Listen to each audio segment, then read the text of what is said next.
The Marlins try to hold on to a wildcard spot where every win matters.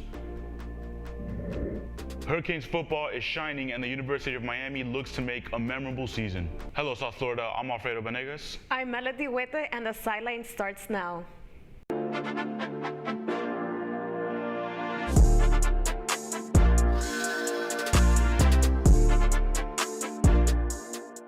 The Miami Marlins are in the thick of a packed wildcard race as the MLB season reaches its final stretch. And when the waters looked rough, the fish reminded us that they do not drown, sweeping the Atlanta Braves this weekend. Anthony Cruz has more from Lone Depot Park. National League wild card, every single game is do or die for the Marlins right now. I'm here outside of Lone Depot Park to see if fans believe that they could not just pull off the sweep, but also make it all the way. And as you can see, I'm an OG Marlins fan. I got the original logo and everything. I've been going to games. I was at the '97 World Series. I was at the 2003 World Series. And all I know about the fish, whenever we go to the playoffs, we go all the way and we win it all. The Marlins seem to be hitting on all cylinders this weekend, with their star players stepping up in major ways. Jazz Chisholm Jr. converted on not one, but 2 grand slams, and Luis Arias and Jake Burger were unstoppable at bat all throughout. However, the real story of the series was the unsung heroes that showed out for them on each night. Pinch hitter Jacob Stallings iced Game 1 with a 3-run RBI double at the bottom of the 7th, while first baseman Yuli Gurriel came into the lineup in the second game and made his presence felt by connecting on a 3-run homer. And today, Nick Fortes had himself a game with 4 hits and 4 runs that all culminated in a homer at the bottom of the 9th. I hope so. I really do think they're going to make the wild card, especially Soleil comes back and Alcantara comes back. Definitely coming, everybody be healthy and strong. We'll make it. We'll make it. I think the ones that come in, like Berger and Bell, have been really good as well, impacting everything, making runs and making hits. So I think they're all been really good. I think they all been doing their things. So especially Jazz being out there is my favorite. It is clear now that the Marlins entered this series with a chip on their shoulder after disappointing against the Brewers. With such a dominant series sweep, a message has been sent that they are still hunting for that wild card spot that many fans know they historically thrive in. Reporting for the Sideline, I'm Anthony Cruz. The Marlins look to parlay this momentum into their homestand against the New York Mets. That starts tonight at 6:40. The Miami Dolphins were the latest Miami team to give the Boston fans nightmares following their 24-17 win over the New England Patriots Sunday. Running back Raheem Mostert was the star of the offense, taking 18 carries for 121 yards and 2 touchdowns. Miami's defense came up big and freed themselves from a lackluster Week 1 performance, stopping the Patriots on 4th and 4 to seal the game with less than a minute left. Sitting at 2-0, the Dolphins came home for the first time this season and host the Denver Broncos at Hard Rock Stadium this Sunday. It's been a while since Inter Miami felt defeat, but a Messi-less Miami fell to Atlanta United for their first loss since the Argentines' arrival 2 months ago. Leo Campana was a positive on the night, scoring a sensational goal to open the scoring and later converting from the penalty spot for his 8th and 9th goals of the season. But Atlanta ran rampant on Miami's defense and took 3 points in a dominant 5-2 win. Inter Miami and Messi will return to Drive Pink Stadium to host last place Toronto FC on Wednesday. The University of Miami Hurricanes are 3-0 and are on a roll as of late after dominating the Bethune-Cookman Wildcats 48-7 last Thursday.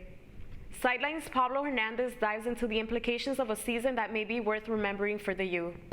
We're here live at the Hard Rock Stadium as the Miami Hurricanes host the Bethune-Cookman Wildcats. The Hurricanes seek their 3rd win in a row as they beat the Texas A&M Aggies in a hard-fought battle last weekend.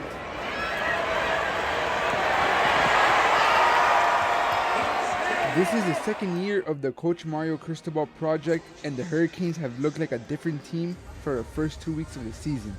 The Week 2 victory versus Texas A&M helped the Hurricanes become a nationally ranked team as they placed 22nd in the nation. Cristobal has seen major improvements within his team. Yeah, no doubt. I mean, I like the way we're evolving. You know, you see our offense, we've been a little bit different each week.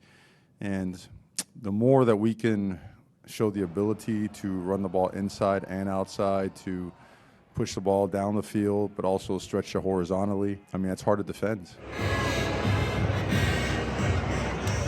The dogfight between the University of Miami and Texas A&M was a huge eye-opener to a lot of the players on the Miami roster, one of them being quarterback Tyler Van Dyke. Van Dyke gives his thanks to all the offseason training that prepared him and the team to prosper during hard moments. I think guys just bought into it, trusted Coach Dawson, trusted how he wants us to run his plays, and we've just been doing a great job of really executing. That's what it's all about, making the throws, making the catches, run blocking, pass blocking.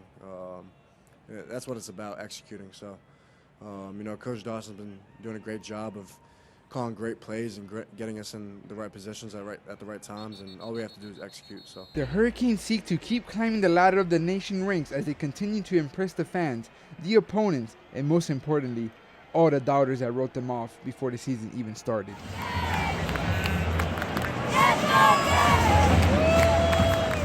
The University of Miami will go on the road as they face Temple University next weekend in Pennsylvania at 3:30 p.m. Eastern on Saturday 23rd. For Caplin News, this is Pablo Hernandez. Stay tuned to see who our analysts pick to triumph in a week where Miami teams continue to fight for playoff spots and others look to build early season momentum. That's still ahead, and so is the story. It's not offensive. Like, it's a white Heat logo. It's offending my eyes. It's what? Does Heat culture have drip? Following the leak of this year's potential city jerseys, Kenneth Bueno and Seth Leon take a look at the past to answer that question. How prepared is your family if a tornado shows up at your doorstep, or a flood, or a hurricane? You can't just turn away a natural disaster. That's why it's important to go to ready.gov/plan now. It has the tools and tips you need to make an emergency plan with your family. So if disaster comes knocking, let's go. You'll be ready to help keep your family safe. It's just a pizza. Yes. Make a plan today.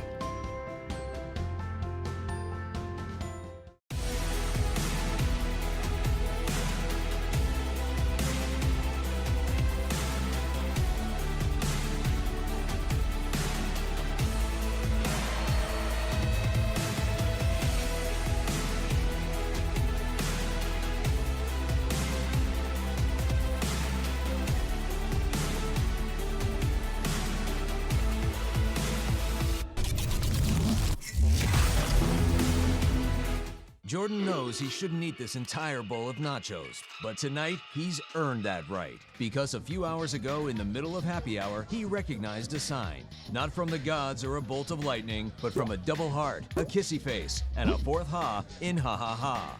That's when Jordan knew he was buzzed. So when it was time to go, he got a ride home instead of driving. Be a legend like Jordan. Recognize your buzzed warning signs and get a ride home. Buzz driving is drunk driving. I help our fellows design their paths as creative entrepreneurs.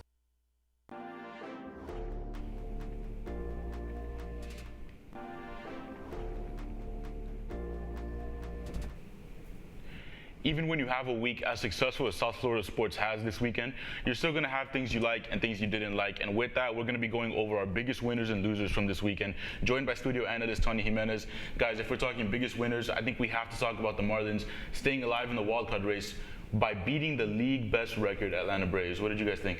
Honestly, seeing Jazz Chisholm absolutely destroy those two balls, getting grand slams in consecutive at-bats, the only 2 grand slams of the season, I felt like it really picked up the momentum for the rest of the team. Like, players like Nick Fortes really showed up, like, at the end of the rotation to start the rotation back up, and it was just RBIs and getting on base after that. Yeah, and getting Jorge Soler back in the lineup just at a crucial point in the season. Sandy expected to join back at some point. I think the Marlins are figuring it out as we reach the home stretch of the MLB season. Yeah, and you know, the series coming up, I just feel like this is a good opportunity to keep that momentum going, getting ready to face the Brewers afterward. They don't have any easy games left this season, but the Marlins have proved that they're not afraid of any of these challengers. And I know there isn't a lot to pick from in terms of losers because we didn't have many, but we have to talk about Inter Miami heading into Atlanta with no Messi. I know the team's depleted, but still losing 5-2.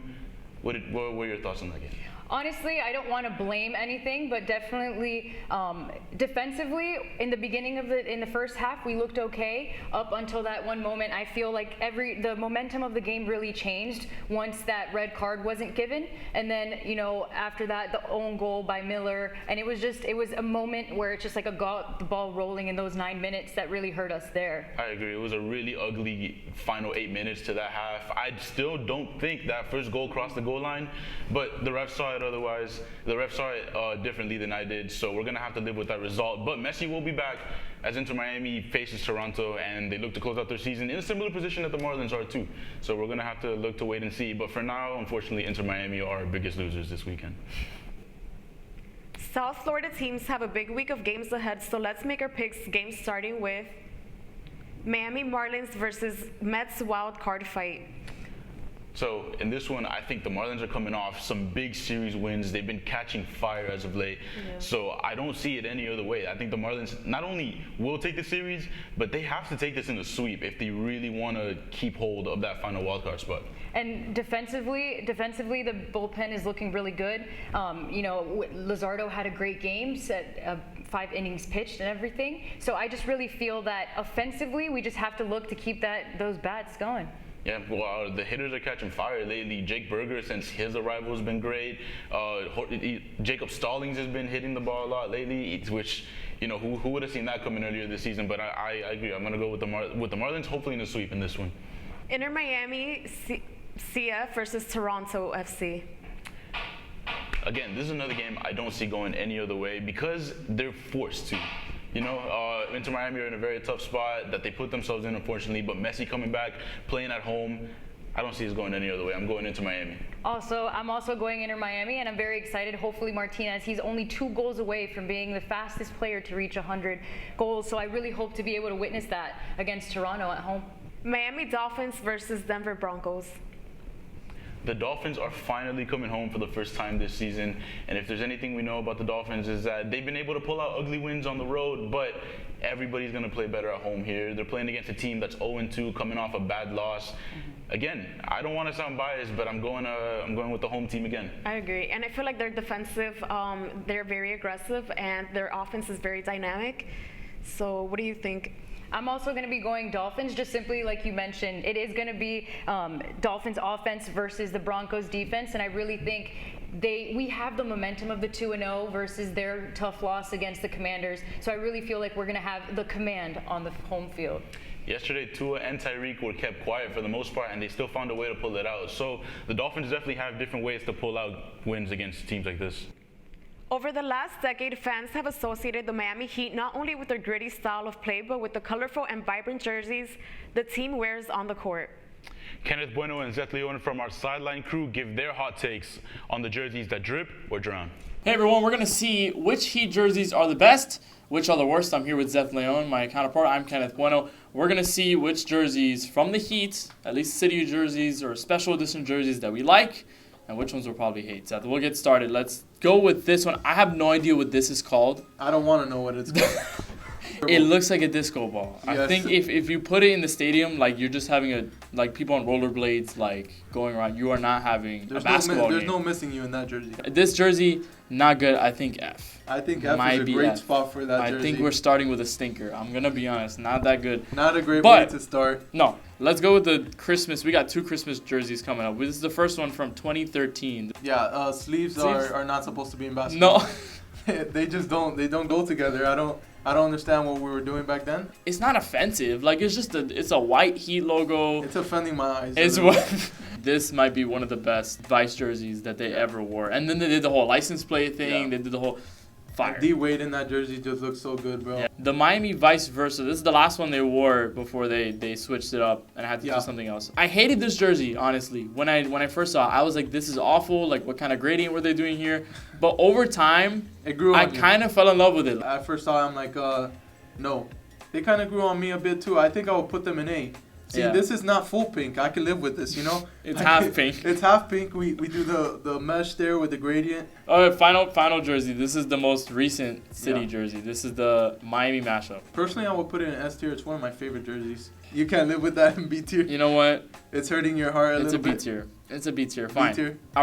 I think we're good with this list. Pretty good list. Let us know what you think, whether you agree or disagree with this list. But for all that, I guess we're done here. Yeah. This is Zeth Leon. I'm Kenneth Bueno. And we'll see you next time. That's all the time we have for this week. I'm Melody Wete. I'm Alfredo Benegas, and we'll see you next week on the sideline.